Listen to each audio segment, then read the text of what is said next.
Hello hello hello, स्वागत है आप सभी का सरल एकेडमी की नई लाइव स्ट्रीम पे। आज से हम स्टार्ट कर रहे हैं एक नया चैप्टर जिसका नाम है वैद्युत रसायन। विद्यार्थियों के सर में दर्द करने वाला चैप्टर है ये। जब भी वो बुक खोल के देखते हैं तो वो ये सोचते हैं कि ये भगवान, ये चैप्टर क्यों आ गया। परंतु trust me, step by step धीरे धीरे यदि किसी चीज को समझा जाए, पढ़ने की कोशिश की जाए तो वो अपने आप ही आसान हो जाती है। सही बात है। यदि बात से एग्री है तो लाइक हार्ट वगैरह कुछ लाइव स्ट्रीम पे आप भेज देना, है ना। धीरे धीरे करके ये चैप्टर समझ में आता है, एक बार में समझ में नहीं आता है नॉर्मली। तो स्टार्ट करते हैं सामान्य परिचय से कि वैद्युत रसायन है क्या। मैं यहां पर विद्युत रसायन लिखूंगा, बुक में वैद्युत रसायन लिखा हुआ है। चलो अपन वैद्युत रसायन ही लिख देते हैं, है ना, कोई बात नहीं। वैद्युत रसायन। अच्छा, इसके बारे में भी आप काफी सारी बातें जानते हो, वैद्युत रसायन के बारे में काफी सारी बातें जानते हो। हालांकि इसकी हेडिंग मैंने ऊपर ही डाल दिया। तो let start with the general introduction, that is सामान्य परिचय। क्या होता है ये,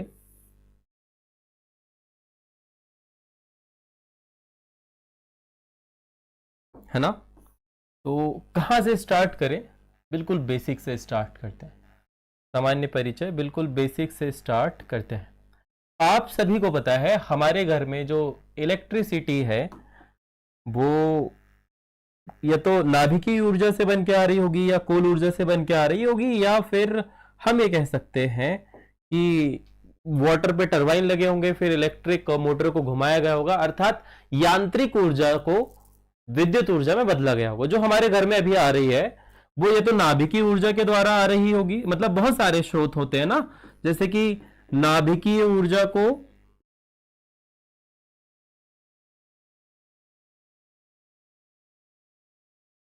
विद्युत ऊर्जा में बदला जा रहा होगा। पहला पॉइंट तो यही होगा। मैं बिल्कुल शुरू से स्टार्ट करूंगा, हमें फील लेना है इस चैप्टर की। दूसरा जो है, हम ये कह सकते हैं कि सर सौर ऊर्जा से भी क्या होता है, सौर ऊर्जा को भी काय में कन्वर्ट करते हैं हम, वैद्युत ऊर्जा में। फिर आगे जाएंगे तो हम ये कह सकते हैं कि पवन ऊर्जा भी होती है।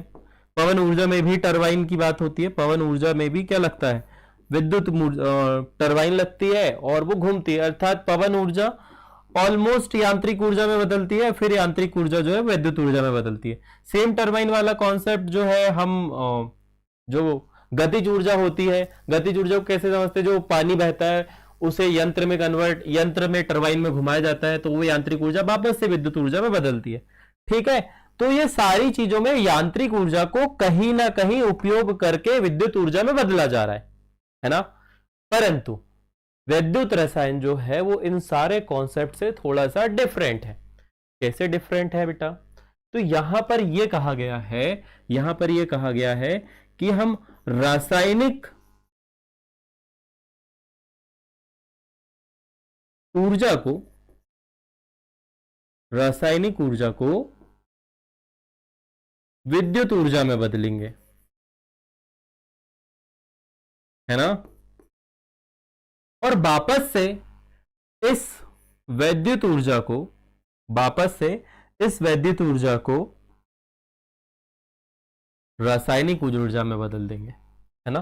अभी कैसे बदलेंगे, कौन कौन से उपकरण इसके लिए लगेंगे, क्या प्रोसेस होगी, कौन सी निर्भरता होगी, ये सारी बात जो आप अध्ययन करने वाले हो वो इस चैप्टर के अंतर्गत आने वाला है ना। तो इस चैप्टर में कुछ नहीं है, रासायनिक ऊर्जा को कैसे विद्युत ऊर्जा में परिवर्तित किया जाता है इस बात का अध्ययन बताया गया है। इस बात पर विशेष रूप से पूरी बुक का अध्याय इसी बात पे रिलेट करता है ना, संबंधित है। तो इसे अपन जनरल इंट्रोडक्शन के रूप में लिख दें तो ऐसे करके लिखते हैं बहुत ही प्यार से, विज्ञान की वह शाखा, विज्ञान की वह शाखा जिसके अंतर्गत, जिसके अंतर्गत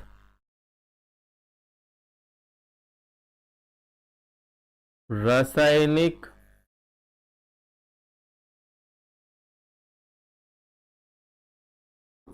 तथा विद्युत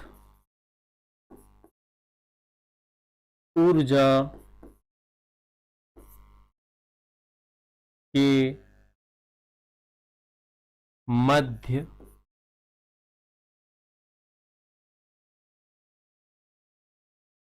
माध्यम लिख दिया हमने, हमें मध्य लिखना था, पूरा ही मिटाना पड़ेगा। मध्य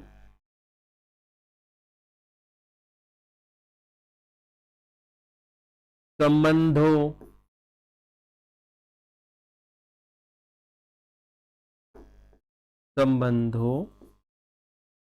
का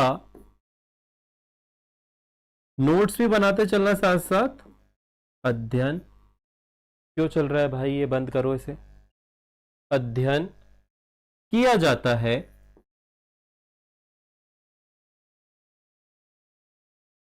जाता है वैद्युत रसायन कहलाता है। क्या कहलाता है? वैद्युत रसायन कहलाता है। ठीक है, यहां तक सभी को समझ में आया? ये सबसे शुरू में लिखना है, सामान्य परिचय के नीचे यही वाली बात लिखनी। अब सर आपने परिभाषा तो लिखवा दी, अब ये बताओ कैसे हम समझेंगे कि विद्युत ऊर्जा रासायनिक ऊर्जा में परिवर्तित हो रही है। तो इसका बहुत अच्छा उदाहरण अभी आपके हाथ में, जिसमें आप इस वीडियो को देख रहे हो, चाहे वो फोन हो, चाहे वो टैबलेट हो, चाहे वो लैपटॉप हो, वो बहुत अच्छा उदाहरण है। कैसे? आपके फोन में एक बैटरी लगी होगी। क्या लगी होगी बेटा? एक बैटरी लगी होगी, और उस बैटरी के अंदर ना रासायनिक प्रक्रिया चल रही होगी, रासायनिक प्रक्रिया चल रही होगी, जिसके परिणाम स्वरूप उसमें इलेक्ट्रॉनों का प्रवाह बना हुआ है। और वही इलेक्ट्रॉनों के प्रवाह को ही हम क्या कहते हैं? इलेक्ट्रॉनों के प्रवाह को ही हम विद्युत धारा कहते हैं। ये फिजिक्स में आपने पढ़ा होगा, है ना? केमिस्ट्री में भी मैंने आज बता दिया आपको कि यहां पर जब आप वैद्युत रसायन के बारे में पढ़ोगे तो सबसे पहले जो पढ़ोगे वो होगा गैल्वेनिक सेल। और गैल्वेनिक सेल की जब हम बात करें तो कहीं ना कहीं आपको बैटरी का जिक्र जो है वो सुनना पड़ेगा। गैल्वेनिक सेल इस चैप्टर में जो आप सबसे पहले पढ़ोगे वो होगा गैल्वेनिक सेल। ठीक है, यहां पर क्या होगा? गैल्वेनिक सेल क्या काम करता है? गैल्वेनिक सेल का मुख्य काम है कि ये रासायनिक ऊर्जा को, थोड़ा सा बेस बनाऊंगा फिर अपन जो ट्रैक पकड़ेंगे पनपनाते हुए तो बहुत तेज चलेंगे। तो गैल्वेनिक सेल का कार्य है, ये है, अच्छा ये सारी चीजें आती हैं बेटा, है ना, ऑब्जेक्टिव में। रासायनिक ऊर्जा से वैद्युत ऊर्जा बनाता है ना, रासायनिक ऊर्जा को वैद्युत ऊर्जा में परिवर्तित कर देता है। सही बात। फिर दूसरी चीज जो आप पढ़ोगे, दूसरी, अब गैल्वेनिक सेल के बारे में जब हम आगे जाएंगे ना, जब हम आगे डिटेल में इसके बारे में पढ़ेंगे तो क्या क्या चीजें हो सकती है। सबसे पहले आएगी संरचना, है ना, फिर आएगी कार्य प्रणाली, फिर इसमें लगने वाले ये किन किन चीजों से बना हुआ है, कार्य प्रणाली के अंतर्गत कौन कौन से पदार्थ जिससे मिलकर गैल्वेनिक सेल बनाया गया है, उनके बारे में अध्ययन करेंगे। ठीक है, फिर गैल्वेनिक सेल के आप कार्यों का भी अध्ययन करोगे कि गैल्वेनिक सेल क्या कर सकता है, सारे इलेक्ट्रॉनिक डिवाइसों को चला सकता है ना। ये सारी चीजें गैल्वेनिक सेल के अंतर्गत आप पढ़ोगे। ये इस अध्याय का पहला भाग होगा, फर्स्ट टॉपिक में आप यही पढ़ोगे। ठीक है, फिर आता है इस अध्याय का दूसरा भाग, जिसके अंतर्गत आप पढ़ोगे वैद्युत अपघटनी सेल। क्या पढ़ोगे इसके बाद में? इसके बाद में आप वैद्युत अपघटनी सेल पढ़ोगे, है ना। अब ये ऐसे उदाहरण पे लिख लेना, विज्ञान की वह शाखा जिसके अंतर्गत रासायनिक तथा विद्युत ऊर्जा के मध्य संबंधों का अध्ययन किया जाता है, वैद्युत रसायन कहलाता है। इसके उदाहरण हैं गैल्वेनिक सेल, दूसरा वैद्युत अपघटनी सेल। वैद्युत अपघटनी सेल में क्या किया जाता है बेटा? तो वैद्युत अपघटनी सेल एक ऐसी युक्ति है जिसमें वैद्युत ऊर्जा को रासायनिक ऊर्जा में बदला जाता है। क्या करते हैं हम? वैद्युत ऊर्जा को रासायनिक ऊर्जा में बदलते हैं। वैद्युत ऊर्जा को कैसे बदलते हैं? तो आप सभी ने ज्वेलरी पहनी है, पहनते ही हो ऑब्वियसली, है ना। अब सभी लोग सोने का अफोर्ड थोड़ी ना कर सकते, प्योर गोल्ड थोड़ी ना अफोर्ड कर सकते हैं। तो कुछ लोग क्या करते हैं, वो 1 ग्राम वाली पहनते हैं, या फिर आपने ये देखा होगा कि अलग अलग एक परत सी चढ़ी होती है ना। कुछ ज्वेलरीज जो होती है, आभूषण होते हैं, उन पर परत चढ़ी होती है। तो वो कैसे चढ़ाई जाती है? वो चढ़ाई जाती है बेटा वैद्युत अपघटनी सेल द्वारा, है ना, गैल्वेनीकरण द्वारा। कैसे चढ़ाई जाती है? गैल्वेनीकरण। वो हमारा अगला प्रोसेस होगा। तो वैद्युत अपघटनी सेल के बारे में अपन एक दूसरा उदाहरण लेता हूं, मैं दूसरा उदाहरण पकड़ता हूं, हमें आगे पढ़ना है नॉर्मली। तो वैद्युत अपघटनी सेल के बारे में एक बात तुम्हें बता दूं कि आप 2 तरह से काम करते हो। सबसे पहले हमने लैपटॉप की बैटरी या फोन की बैटरी वाला उदाहरण लिया था, वहां पर रासायनिक अभिक्रिया हुई, इलेक्ट्रॉनों का प्रभाव हुआ और हमारा जो है फोन या इलेक्ट्रॉनिक डिवाइस वो चलने लगा, अर्थात रासायनिक ऊर्जा से विद्युत धारा उत्पन्न होने लगी। दूसरा क्या होगा? कब तक चलेगी वो? सर जब तक डाउन ना हो जाए। फिर हम क्या करेंगे? वापस उसे चार्ज में फंसा देंगे। तो अब हम उसे क्या दे रहे हैं बेटा? इलेक्ट्रिसिटी दे रहे हैं, और इलेक्ट्रिसिटी के कारण पे उस बैटरी के अंदर पे रासायनिक अभिक्रिया हो रही है, जिससे वह वापस से चार्ज होने लगती है। वापस से क्या होने लगती है? चार्ज। तो यहां पर सबसे पहले गैल्वेनिक सेल बना, फिर गैल्वेनिक सेल पे जब हम विद्युत धारा प्रवाहित करेंगे तो वह वैद्युत अपघटनी सेल कहलाने लगेगा। ये दूसरा हो गया। तीसरा जो है वो आप इसे कह सकते हो गैल्वेनीकरण, जिसे इंग्लिश में बोला जाता है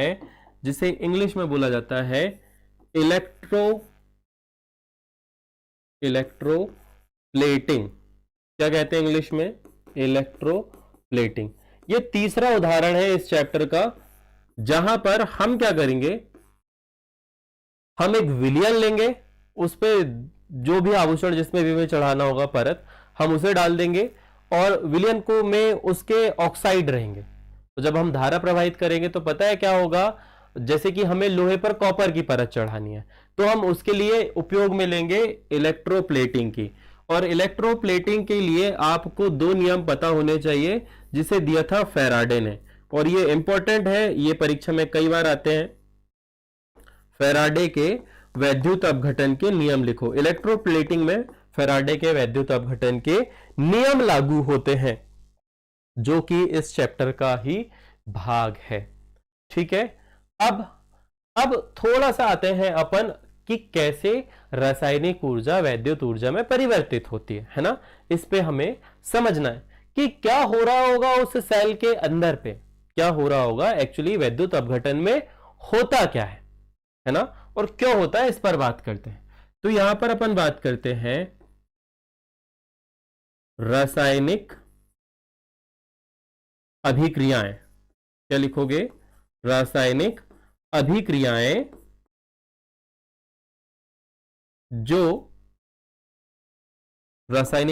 जो सेलों में होती हैं, या चाहे वो वैद्युत अपघटनी सेल हो चाहे वो गैल्वेनिक सेल हो, ये अभिक्रियाएं दोनों में ही होती है, दोनों ही में होती है।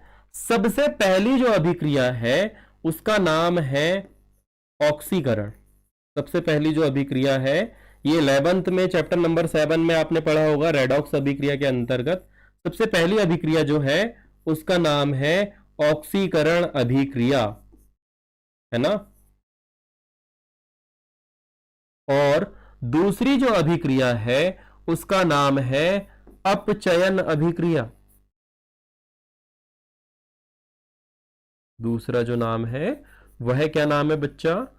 अपचयन अभिक्रिया, है ना। कल गैल्वेनिक सेल पढ़ेंगे, पता नहीं कहां चले गए बच्चे। कुछ बच्चे आ रहे हैं, कुछ बच्चे जा रहे हैं, इन्हें शायद नहीं पता है कि केमिस्ट्री की क्लास स्टार्ट हो गई है, और बार बार हमें बोल रहे थे कि सर हमें वैद्युत रसायन पढ़ना है। तो क्या रफ्तार से थोड़ी ना पढ़ाएंगे, धीरे धीरे पढ़ेंगे इसे। ये चैप्टर वैसे ही कठिन लगता है। एक बार मैं मैसेज डाल देता हूं अपने जो बच्चों हैं उन लोगों को शायद उन्हें पता नहीं है कि केमिस्ट्री की क्लास स्टार्ट हो चुकी है, सर पढ़ाना चालू कर चुके हैं, तो वो आ जाए।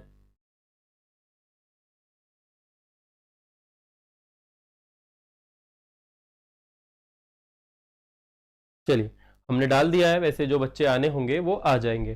अब ऑक्सीकरण अभिक्रिया का मतलब क्या होता है, कोई मुझे कमेंट करके बताएगा तो अच्छी बात है, नहीं बताएगा तो मैं लिख देता हूं। ऑक्सीकरण अभिक्रिया का मतलब है, पहला,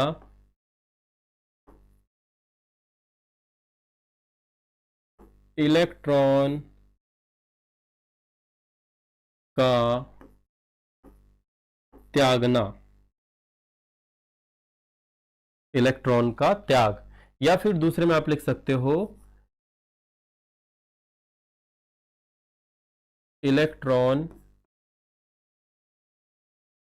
का निकलना। एक और चीज लिख सकते हो, ऑक्सीजन का जुड़ना, परंतु वो अभी हमारे काम का नहीं है। अपचयन का मतलब क्या होता है, तो अपचयन का मतलब होता है इलेक्ट्रॉन, इलेक्ट्रॉन का जुड़ना। क्या लिखोगे, इलेक्ट्रॉन का जुड़ना। और दूसरा लिखोगे आप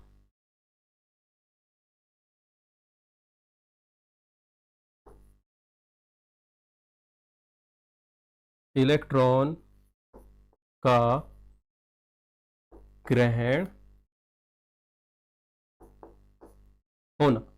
ठीक है, ये आप कुछ इस प्रकार से लिखोगे।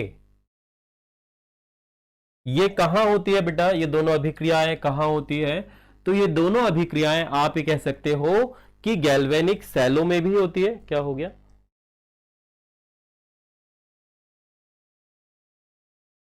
ये दोनों अभिक्रियाएं गैल्वेनिक सेल में भी होती है और रासायनिक सेल में भी होती है, और वैद्युत अपघटन में भी आपको ये अभिक्रियाएं होते हुए दिखेंगी।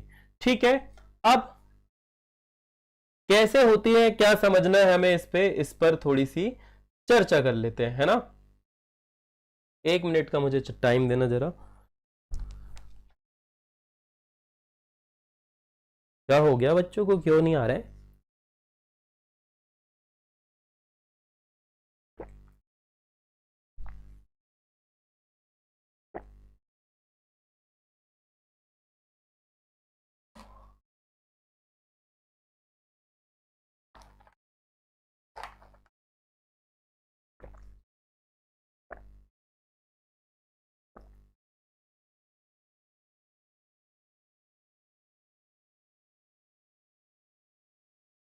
चलिए, अब जब ये अभिक्रियाएं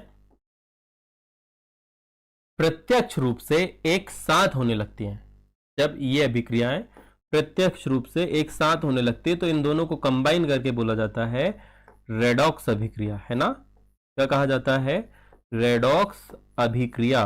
और रेडॉक्स अभिक्रिया के परिणाम स्वरूप ही रासायनिक ऊर्जा जो है वो विद्युत ऊर्जा में बदलती है।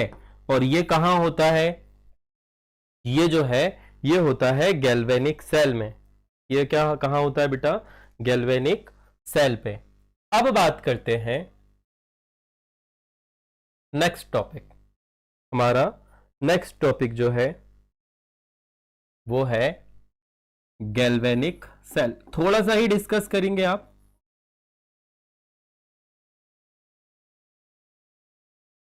गैल्वेनिक सेल, थोड़ी सी संरचना बनाऊंगा मैं, ज्यादा बड़ी संरचना नहीं बनाऊंगा।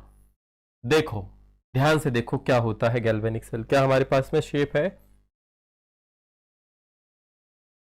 ये वाला शेप लेते हैं, है ना।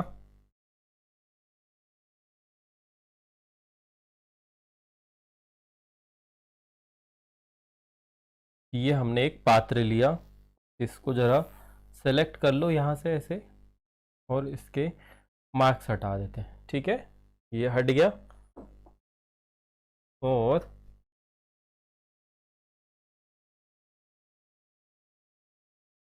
इस पे बनाते हैं अपन धातु की छड़। ये रही पहली धातु की छड़, और सेलेक्ट कर लेते हैं इसको, ऐसे कॉपी बनाते हैं और यहाँ पर रख देते हैं। कुछ इस प्रकार की हमारी संरचना होती है। इसका कलर ऐसा रख लेते हैं, इस प्रकार का, ठीक है। और इस ओह ये क्या हो गया,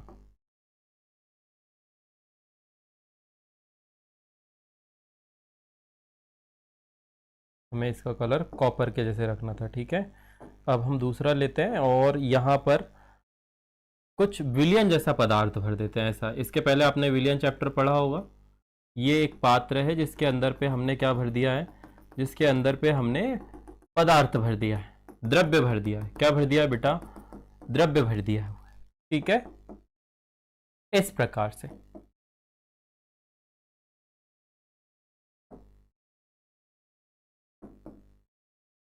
अब हम क्या करेंगे, हम इस पूरी को सेलेक्ट करेंगे और इसे थोड़ा सा इधर खिसका देंगे ऐसे करके।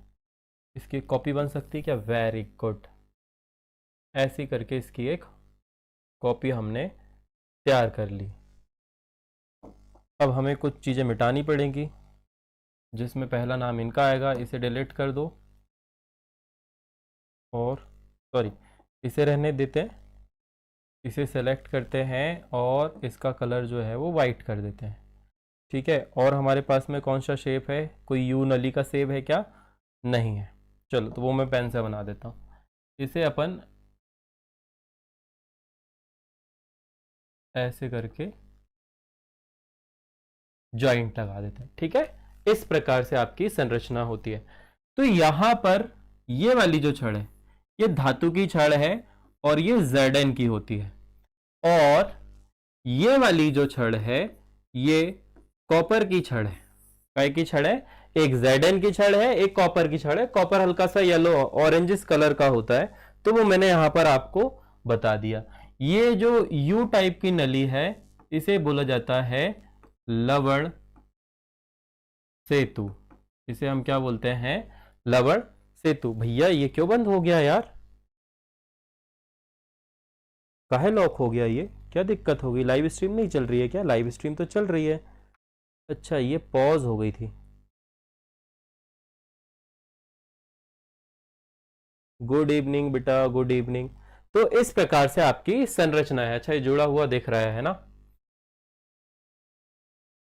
अब ये लवण सेतु है, धातु की छड़ है Zn, ये कॉपर की छड़ है। यहां पर जो आपको दिख रहे हैं, ये जो दोनों विलयन आपको दिख रहे हैं, इन्हें आप एक साथ कह सकते हैं वैद्युत अपघट्य। क्या कह सकते हो, वैद्युत अपघट्य। यहां पर जो वैद्युत अपघट्य होगा उसका नाम होगा ZnSO4 और यहां पर जो विलयन होगा उसका नाम होगा CuSO4। ठीक बात, इस प्रकार से आप इसे समझोगे। अब यहां पर ये जो जिंक है, ये गैल्वेनिक सेल है, यहां जिंक जो है यहां पर इलेक्ट्रॉन का त्याग होता है। हम यहां पर बोलते हैं ऑक्सीकरण। यहां पर क्या बोल रहे हैं हम कि जिंक पर ऑक्सीकरण होगा, अर्थात यहां पर से इलेक्ट्रॉन जो है वो निकलेंगे और जैसे ही आप परिपथ को कंप्लीट करोगे, जैसे कि यहां पर आप क्या लगा दो, कोई भी इलेक्ट्रॉनिक डिवाइस जैसे कि बल्ब लगा दो, ठीक है। और आपने धारा बल्ब को इससे जैसे ही कनेक्ट किया और परिपथ जैसे ही कंप्लीट हुआ तो ये जल उठेगा। ये क्या होगा बेटा, जल जाएगा। क्यों जल जाएगा, क्योंकि यहां से इलेक्ट्रॉन निकल रहे हैं, इलेक्ट्रॉन का क्या हो रहा है, त्याग हो रहा है। तो जहां पे इलेक्ट्रॉन का त्याग होता है, अब भी थोड़ी देर पहले आपको मैंने बताया था कि उसे हम बोलते हैं ऑक्सीकरण। और जहां इलेक्ट्रॉन ग्रहण हो रहे हैं तो उसे हम क्या बोलते हैं, अपचयन। ठीक है, वहां पर हम क्या बोलते हैं, अपचयन। अब जिस ओर आपका ऑक्सीकरण हो रहा है, जिस ओर आपका क्या हो रहा है बच्चा, ऑक्सीकरण हो रहा है, यहां माइनस चार्ज है, जिस ओर आपका ऑक्सीकरण होता है उसे हम एनोड बोलते हैं। क्या बोलते हैं, एनोड। और जिस तरफ अपचयन होता है उसे बोला जाता है कैथोड। बिल्कुल याद रखना, क्या कहते हैं उसे, कैथोड। एनोड जो है यहां पर माइनस चार्ज के रूप में है, यहां पर कैथोड जो है वो प्लस चार्ज के रूप में। ये ध्यान रखना, आगे आगे तुम्हें काम आने वाला है, आगे तुम्हें बहुत ज्यादा कंफ्यूजन होगी एनोड और कैथोड के चार्जेस को लेके। तो अभी हम बात कर रहे हैं गैल्वेनिक सेल की। तो गैल्वेनिक सेल में एनोड पर माइनस चार्ज होता है और कैथोड पर जो है वो पॉजिटिव चार्ज होता है। कीप ऑन माइंड, ये आपको याद होना चाहिए। इलेक्ट्रॉन यहां से निकलेंगे, यहां से निकल रहे हैं इसलिए इस पर ऋण आवेश बोला गया है। जब जा रहे होंगे यहां पर इलेक्ट्रॉन ग्रहण हो रहे होंगे। तो ये जो कॉपर है ना बेटा, ये जो कॉपर है, ये जो इसका विलयन है, यहां पर देखो हमने हल्का सा कौन से कलर का, ब्लू कलर का विलयन लिया है, इसका कलर भी ब्लू ही होता है। तो यहां पर कॉपर पे जो आवेश है ना वो +2 आवेश है, और यहां पर जो Zn पर आवेश है वो है -2 का। ठीक है, तो पता है क्या हो रहा है, ये धातु जो है वो अपने इलेक्ट्रॉन त्याग रही है, और त्यागने के कारण पे इलेक्ट्रॉन यहां से निकल रहे हैं। तो जो बॉन्ड बना होगा वो टूट रहा होगा। तो इस विलयन के अंदर Zn+ ज्यादा है, इसे बैलेंस करने के लिए हमें Zn2+ की आवश्यकता होगी। तो जब इलेक्ट्रॉन निकल रहे होंगे, यहां से इलेक्ट्रॉन निकल रहे होंगे इस धातु की छड़ से, तो इलेक्ट्रॉन जब त्यागते हैं तो कौन सा आवेश बनता है, प्लस, और वो इस विलयन के अंदर मिल रहा होगा। तो प्लस क्या है, माइनस को बैलेंस कर रहा होगा। इस वजह से इलेक्ट्रॉन यहां से बार बार निकल रहे हैं, ये इलेक्ट्रॉन बार बार निकल रहे हैं। इसे ही बाद में आपको पता है, इसे ही बाद में आपको क्या विद्युत वाहक बल बोलते हैं। ठीक है, ये आपको समझना पड़ेगा। इलेक्ट्रोड विभव EMF, और यहां पर से ये वाले जो कॉपर के पदार्थ हैं वो यहां पर चिपक रहे होंगे, यहां पर क्या हो रहे होंगे, चिपक रहे होंगे ना, धक्का ड्रिफ्ट लगा रहे होंगे इलेक्ट्रॉन, यहां से इधर धक्का लगा रहे होंगे, तो उसे ही बोला जाता है वैद्युत वाहक बल। यहां पर इन दोनों इलेक्ट्रोड, अच्छा ये बाद में भी बताऊंगा तुम्हें, अभी ज्यादा सीरियसली मत लेना इसे, अभी तो सिर्फ विद्युत वाहक बल जो है वो इन दोनों का अंतर होता है। और इस विलयन पे जब हम बात करें किसकी, यहां पर ये दोनों का जो अंतर है इसे बोला जाता है इलेक्ट्रोड विभव, है ना, मैंने विद्युत वाहक बल गलत बोल दिया था, उसे बोला जाता है इलेक्ट्रोड विभव। क्या ऑनलाइन में आप गलत नहीं बोल सकते, थोड़ी बहुत लाइव क्लास में ऐसी समस्याएं होती हैं, परंतु तुरंत ही बताना बहुत ज्यादा जरूरी है, नहीं तो बच्चे क्लिप काट के बताते हैं कि सर आपने गलत बता दिया था। चलो, तो ये है लवण सेतु। यहां पर NaCl, KCl जैसे पदार्थ हो सकते हैं जो इस विलयन पे परिपथ को पूर्ण करने का काम करते हैं। ठीक है, तो यहां से, अच्छा इसे मैंने तुम्हें नहीं बताया कि एनोड जहां पर ऑक्सीकरण होता है इन्हें बोला जाता है इलेक्ट्रोड, है ना। एनोड कैथोड जो है उनका सामान्य नाम जो है वो क्या है, इलेक्ट्रोड है बच्चा। क्या है, इलेक्ट्रोड। ये वाला कॉपर की छड़ भी कहलाती है क्या, एक साथ इलेक्ट्रोड। इस प्रकार से आपकी गैल्वेनिक सेल की संरचना है। यहां से इलेक्ट्रॉन निकलेंगे, क्यों, क्योंकि विलयन पर माइनस चार्ज ज्यादा है, उसे प्लस चार्ज चाहिए, तो प्लस चार्ज जो है वो कॉपर दे देता है, सॉरी Zn दे देता है। इलेक्ट्रॉन इधर आते हैं, यहां पर इस विलयन के अंदर कॉपर पर +2 आवेश है, यहां पर इलेक्ट्रॉन इकट्ठा होते हैं, यहां पर काफी सारे माइनस चार्ज ऐसे आके जम जाते हैं, और यहां पर माइनस चार्ज है, कॉपर पर कौन सा है, प्लस चार्ज, प्लस माइनस एक दूसरे को आकर्षित करते हैं। तो जो कॉपर विलयन के अंदर मौजूद है, जो कॉपर विलयन के अंदर मौजूद है तरल अवस्था में, वो बेटा धातु बन जाता है, वो इलेक्ट्रॉन ग्रहण करके क्या बन जाता है, धातु। और यहां पर जो आपका Zn धातु अवस्था में है वो इलेक्ट्रॉन खोकर विलयन अवस्था में परिवर्तित हो जाता है। तो यहां पर पता क्या होगा, धीरे धीरे करके ये वाली धातु जो है वो क्षरित होने लगेगी, घुलने लगेगी इस विलयन में, अर्थात ये कम होने लगेगी। और यहां पर ये जो कॉपर है ना, ये जो कॉपर है ये छड़ मोटी होने लगेगी। क्या होने लगेगी बेटा, मोटी होने लगेगी, जमने लगेगी। एक समय ऐसा आएगा कि यहां पर जो Zn और Zn- आयन और Zn+ आयन है, या फिर ये कहे यहां पर Zn+ और यहां पर कॉपर 2+ आयन की जो सांद्रता है वो बराबर हो जाएगी। और जब ये बराबर होगी तो आपका सेल जो है वो 0 विभव दिखाएगा, फुस हो जाएगा, डिस्चार्ज हो जाएगा। तो ये जो है गैल्वेनिक सेल हमने बनाया था। वैसे हेलो बेटा, हेलो अंजलि। आज मेरा बनाने का बिल्कुल मन नहीं था इसे, परंतु आपको समझाना बड़ा ही जरूरी था। और कल एक बार फिर से अपन वैद्युत रासायनिक सेल के बारे में चर्चा करेंगे। किसके बारे में चर्चा करेंगे? वैद्युत रासायनिक सेल के बारे में। एक बार शुरू से रिवीजन कर लेते हैं कि आज हमने क्या क्या पढ़ा, जो कि आगे जाके आपको काम पड़ेगा। वैद्युत रसायन, वैद्युत रसायन किसे कहते हैं? तो विज्ञान की वह शाखा जिसके अंतर्गत विद्युत तथा रासायनिक ऊर्जा के मध्य संबंधों का अध्ययन किया जाता है, वैद्युत रसायन कहलाते हैं। इसके उदाहरण यदि आपको लिखना है तो सबसे पहले पॉइंट बना के लिखोगे गैल्वेनिक सेल, उसके नीचे लिखोगे कि गैल्वेनिक सेल जो है वो रासायनिक ऊर्जा को वैद्युत ऊर्जा में परिवर्तित करता है। दूसरा लिखोगे वैद्युत अपघटनी सेल, तो वैद्युत अपघटनी सेल के बारे में लिखोगे यह वैद्युत ऊर्जा को रासायनिक ऊर्जा में परिवर्तित करता है। फिर तीसरा पॉइंट लिखोगे इलेक्ट्रोप्लेटिंग, तो इलेक्ट्रोप्लेटिंग के लिए आप लिखोगे यह धातु के ऊपर दूसरी धातु की परत चढ़ाने के लिए किया जाता है, ताकि उसे जंग लगने या फिर उसकी मजबूती को जंग लगने से बचाने के लिए। जैसे कि हम लोहे पर क्या करते हैं, जिंक की परत को चढ़ा देते ताकि उसको जंग न लगे। इस प्रक्रिया को गैल्वेनीकरण कहा जाता है। और आगे जब हम बात करें कि हम यदि देखें कि वैद्युत रासायनिक अभिक्रियाएं क्या होती है, तो दो प्रकार की वैद्युत रासायनिक अभिक्रियाएं होती है, या वैद्युत रासायनिक अभिक्रियाओं को दो भागों में बांटा जा सकता है। सबसे पहली जो रासायनिक अभिक्रिया है वो है ऑक्सीकरण, और दूसरी जो रासायनिक अभिक्रिया है वो है अपचयन। हेलो बेटा, हेलो बेटा। सर 12th में फिला क्या बोल रहे हो बेटा? फेल हो गए हो क्या? क्या लिख रहे हो आप? अब मेरे को समझ में नहीं आ रहा। क्या आप 12th में फिला हो गए हो, फेल हो गए हो, क्या है? कोई बात नहीं, तैयारी करो फिर से। मैं देख रहा हूं अंजलि आपके कमेंट, है ना, बार बार देख रहा हूं। ये सेम सेम कमेंट मत करो, और लिखो तो सही से कम। आप सही से लिख भी नहीं रहे हो, है ना।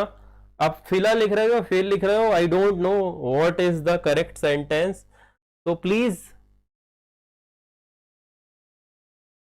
Comment correctly. ओके, तो यहां पर दो प्रकार की रासायनिक अभिक्रियाएं हमें वैद्युत अपघटनी सेल, गैल्वेनिक सेल या फिर इलेक्ट्रोप्लेटिंग, तीनों जगह देखने को मिल सकती है, जिसमें आप नाम लिखेंगे ऑक्सीकरण अभिक्रिया का, जिसमें आप नाम लिखेंगे अपचयन अभिक्रिया का। ऑक्सीकरण अभिक्रिया जो है उसमें सीधे सीधे रूप पर आप ये बोलोगे कि इलेक्ट्रॉन का त्याग होता है या इलेक्ट्रॉन बाहर निकलते हैं, ऑक्सीजन जुड़ती है। दूसरा आप बोलेंगे अपचयन अभिक्रिया, तो यहां पर इलेक्ट्रॉन जुड़ते हैं, इलेक्ट्रॉन ग्रहण होता है, या फिर हाइड्रोजन परमाणु जुड़ता है। ये आपने 11th में पढ़ा हुआ है, ठीक है। जब ये दोनों अभिक्रियाएं प्रत्यक्ष रूप से अलग अलग पात्रों में होती है और इन दोनों अभिक्रियाओं को हम एक साथ मिला देते हैं, तो बनती है रेडॉक्स अभिक्रिया, और रेडॉक्स अभिक्रिया ही वैद्युत ऊर्जा कहलाती है। रेडॉक्स अभिक्रिया का परिवर्तन ही हम क्या बोलते हैं? वैद्युत अभिक्रिया। ओके, ठीक है अंजलि। अब आगे बढ़ते हैं अपन नेक्स्ट, और यहां पर सबसे पहले गैल्वेनिक सेल की संरचना पर नजर डालते हैं, ठीक है। तो गैल्वेनिक सेल जो है वो दो भागों से मिलकर बना है। यदि मैं इसे बीच से यहां से काट दूं तो दो भाग हैं।